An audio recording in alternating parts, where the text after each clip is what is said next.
either grandkids or my trophy wife.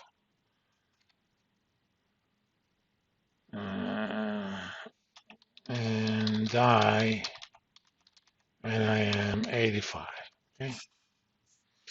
So for 30 years, for 35 years, no, I'm sorry, for 25 years, I'm going to save.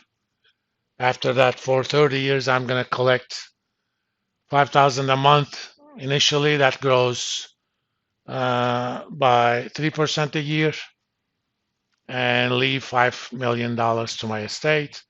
I'll just off myself when I'm 85. That's a basically creative way of saying I expect to draw that salary for 30 years. You can make that calculation using your life expectancy. This is similar to life insurance, for example, that pays you in annuities. What is the amount I need to save next month?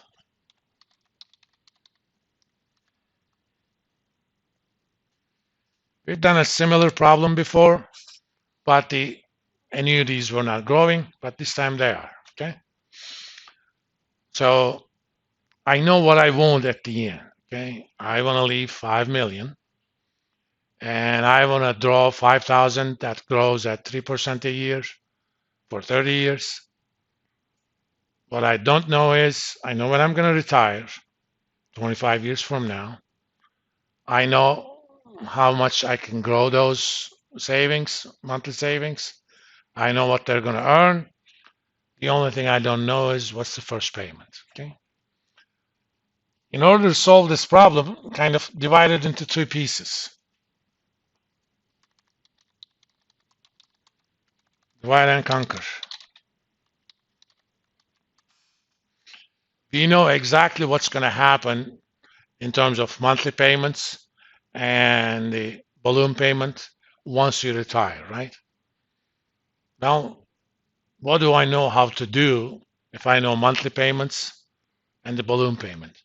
I know how to calculate a present value, right? But I'm not going to calculate this present value now. I'm going to calculate present value at the time I'm going to retire. So we will calculate how much I need to have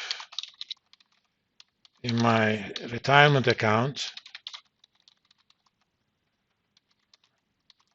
when I retire so that I can afford my desired salaries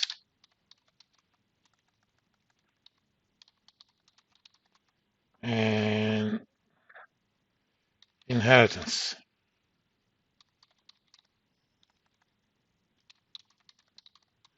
Left to my estate.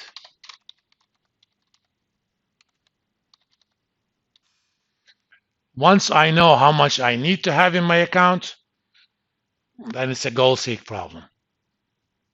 Basically, that's going to be my target. What's my first payment should be, given that I can earn 8%, grow it 3%, do that for 30 years or 25 years, and I have a starting balance of $500,000. Given my target, that's going to, goal seek is going to solve it for me. So let's do the first part, the easy part. I mean, given our setup, the second part is also easy. The first part involves just calculating a present value, so we'll get out of the solar mode. And target doesn't matter. My APR is going to be 4.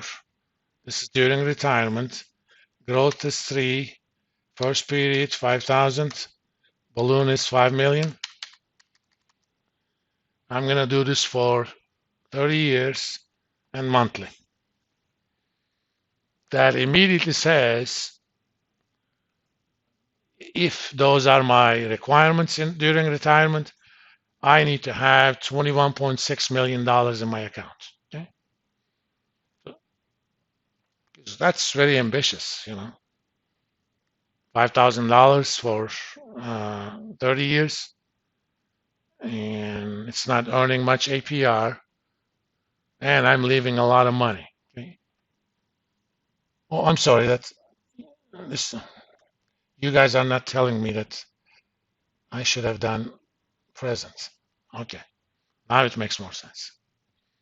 I need to have 3,051,000 and some change. So I'm calculating present value of 30 years of monthly salaries that starts at 5,000, and I have a balloon payment of 5 million at the end. But when I say present, that is not literal present. Transport yourself 25 years from now. At that time, that's present. Okay. So basically, discount all of those to age 55. So that's how much I need. So I'm going to copy that, go to target value, right click, just the value. Now I'm gonna go back to future, okay? Ignore that left-hand side. What I don't know is my first period pay, all right? What did I say I earn, 8%?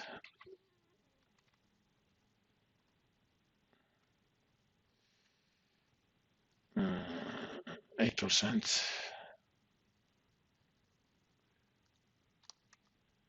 Growth is 2%.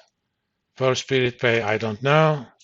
Starting balance, 500,000. I'm going to do this for 25 years every month, okay?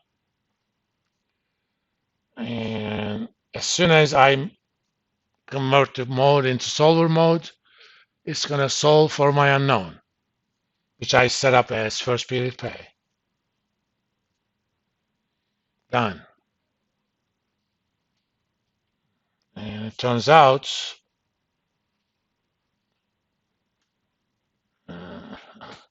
they actually have to pay me money.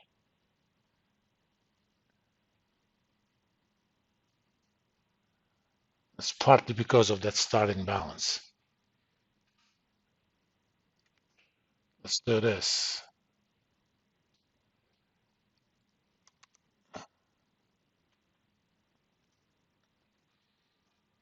I'm in the setup mode now. I converted first period pay to 0.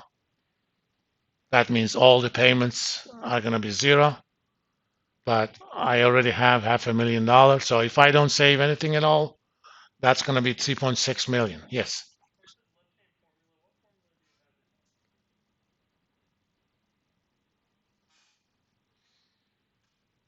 Basically, that's 3 pieces. The first piece determines whether I'm going to do present or future. And the rest,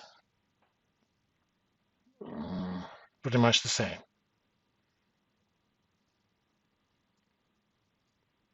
Let's go back to it.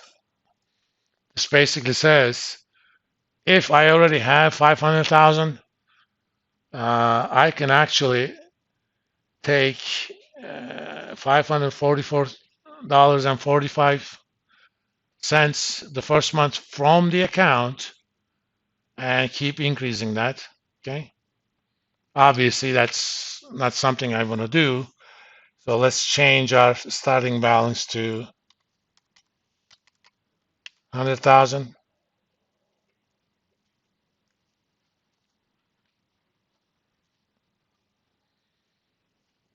So if I already have 100,000 to reach my goals, I need to save $2,039.01 the first month. If I have 150, a little bit less, 250, only $1,000 or so. That's because you save that starting balance for 25 years. It compounds, and 8% is a pretty high rate. Okay. You can ask similar questions, but the idea is the same. Reduce things to stuff you know how to do. You know how to calculate present value of a growing annuity. You know how to calculate future value of a growing annuity. And you know how to figure out one of the unknowns if you know better, if you know the value for the future or present, depending upon your need. Those are your tools, and basically describing it took some time. But if I simply solve this after entering the inputs, it would have taken me probably less than 2 seconds to solve this problem. All right. Let's go home. On Wednesday, I'm gonna start talking about bonds. You know, kind of a review of what you've seen in basic finance, but we're gonna add some improvements to it. I'll see you guys on Wednesday, and I'll save this file and post it so that you can look at the code and other formulas.